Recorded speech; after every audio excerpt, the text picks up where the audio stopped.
Separated parents. Does your child feel like a visitor?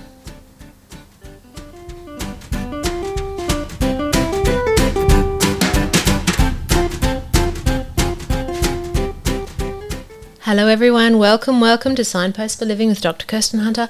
We've got gorgeous Kristen Coggan here. Hello darling. How are you? I'm good. Excellent. So we have a topic today that I might know a bit more about than you. Yes, I think you will. I think I will. Clinically and personally. So I want to talk about, when you've got separated parents and how to do it well so the child feels incredibly included in both of their homes. Yes. Incredibly important, That's what right? you want. Yes. Yeah, absolutely. Yes. Yeah. Oh, good.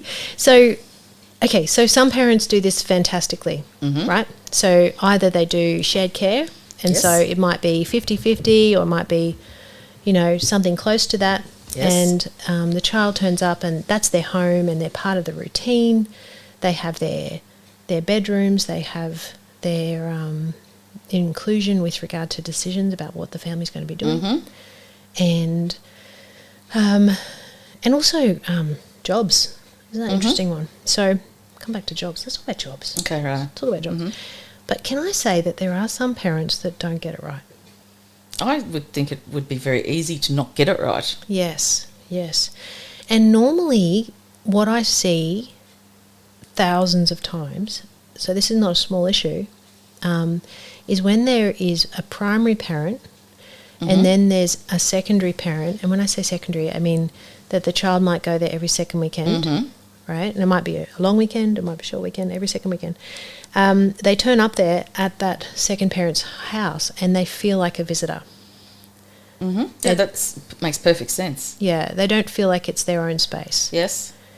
And that's really sad because this is theoretically their second home.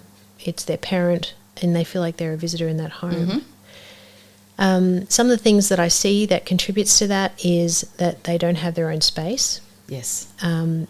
Maybe they think the second parent and maybe the step parent might think, well, they're only here for 2 nights. They're only here for 3 nights. So we're not going to really prioritise that. But can I just say, a lot of people get this right, okay? Yeah. It's just something to be mindful of. Or they don't kind of take them into account and think about what their interests in are. They sort of say, you come and fit into our life. Yes, okay, yep. Yeah. And all the way through to not really understanding what foods they like or don't like or even are allergic to.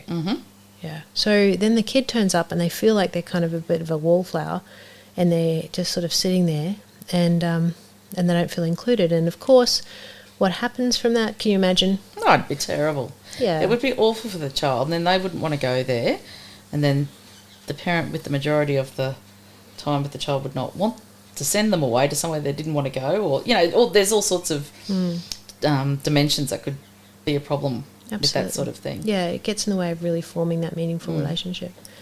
And they also get the message, I'm not important. They feel like a second-rate citizen. It's not a good thing. So, yeah, a bit of personal disclosure. So my parents separated when I was 9, and I lived with my mum and I had every second weekend at my dad's. And just me cruising along there.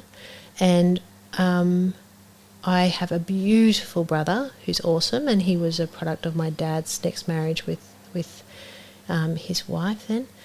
And but yeah, so when I used to go over there, they had a spare room and I would stay in the spare room with my little bag. And then when I'd leave with my little bag. And there was no evidence of my existence in that house. Yes. So I was a visitor. You were the guest. I mean, it's not about feeling like a visitor, you actually are a visitor. And when I would have sporting events or when I would have anything on, I'd just have to miss it. Yep. There wouldn't be kind because of that was your weekend at Dad's and that's where you had to be. Yep. I just fit in with them. Yeah, absolutely. And so, yeah, it was a real sense of just sort of like this being invisible in this supposed family. And, that sounds all really sad because it was. But I think it makes me that much more insightful with regard to kids and parents needing to get that right. It's really powerful to decorate a bedroom. Yeah, well, to have a space in the house that is theirs Yes. and it stays that way whether they're there or not. And even if they share that room, Yes. that's okay. You Yep. just need a bed. Just a space that's theirs. You need a quilt. Yep. You need some personal clothes that stay there. A You need toothbrush that stays there. Yeah, I did have a toothbrush. I Did have you? to admit that. I did have a toothbrush. Yeah. But you know what? Actually, I'm assuming I had a toothbrush. I don't actually know that. That's sad. Okay, maybe you just didn't clean your teeth and it didn't matter. Or maybe I packed it. Yeah. Yeah, no, and having some toys and having some stuff on the wall and just being a messy kid and not needing to be perfect because, you know, I mean, honestly, how often do you use a guest room as well? That's right. You know, the guests can fit around the kids that are the family, for goodness sake. Yes.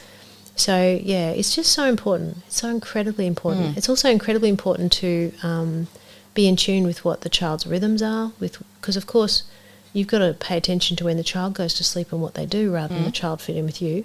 Mm-hmm. And, you know, what's important to them with what their interests are and what their likes are and all those sorts of things. So basically know your kid.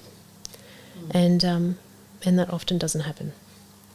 It's sad, isn't it? It is. Now, can I just really say again, a lot of people get it right. Yes. Please don't think that I'm saying that when you have your kid every second weekend that it means that you're not prioritising your child or fantastic. I understand. Because a lot of people get it right. Yeah, I was just about to say, on the flip side, there'd be some kids where that second place is the preferred place and it's better for them than the... So we call them Disney dads and Disney mums. Yeah.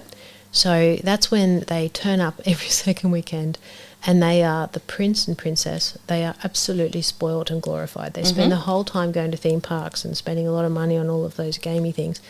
They buy all the stuff under the sun. They get spoiled rotten. There's no rules. There's nothing.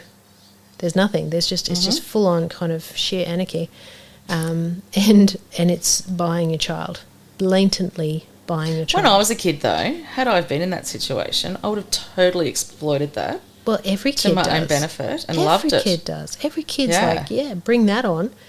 Yeah. And then the primary parent gets really peeved off because, of course, you know, a sugar high child with no boundaries comes back. And why can't we go to, you know, Dreamworld every day?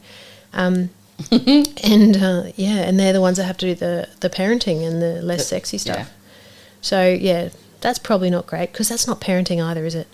That's just basically behaving like a... I could do that with anybody. Yeah. If I only had to have somebody for 2 days a fortnight, you could be anything you want for those 2 days. And you don't want to base your relationship on spoiling the child and the child being, you know, basically, you know, enticed. That's not good. No. So, yeah, please don't be a Disney dad or a Disney mum. That's what we call them. Disney dads. See, I used to call my husband the good time parent. Because... Was he? Yeah. Well, because, you know, like he works long hours and he works 7 days a week because that's him. And so he'd only come home sort of at the end of the day once I'd done all the discipline and the running around and do your homework and eat The your breakfast parenting. and brush your teeth and all that sort of stuff. The parenting, And yeah. Dad would walk in the door and be, Dad's home. And he'd be so much fun for an hour before he went to bed. He still is probably the favourite parent, if I'd be really honest. I used to say, it's so nice for you being the good time dad, good time parent. Oh, that's a tough gig. It's completely off topic from what we're talking about, but I That's relate. it. in that. Yeah. Oh, good. Dad's home. Super. You can all go and have fun with him now and I'll clean up the mess. I'm not bitter. And keep telling yourself that over and over. Oh, that's funny. yes. All right. Well, I just wanted to talk about this one because, you know, separated parents is super common and it's challenging. And, you know, as parents, I think one of our primary emotions is parent guilt and fear of getting it right. So I think the more information we can get to be able to, you know, help us to find that middle ground, which is always a challenge. You never get it right. Sounds good, hey? But just put the kids first. Put the kids first, know your child, and have it be their home. Yeah. Thank you, darling. Right. Appreciate it. For all of you who would like to find Kirsten Hunter elsewhere, her website is kirstenhunterauthor.com. Facebook and Instagram, you can find her Kirsten Hunter Author. Her Twitter handle is Kirsten Hunter AU. Her YouTube channel, gosh, she's everywhere, Psych in Your Car. And this has been Signposts for Living with Dr. Kirsten Hunter. There you go. Thank you, darling. No Appreciate it. problems. Bye. Bye.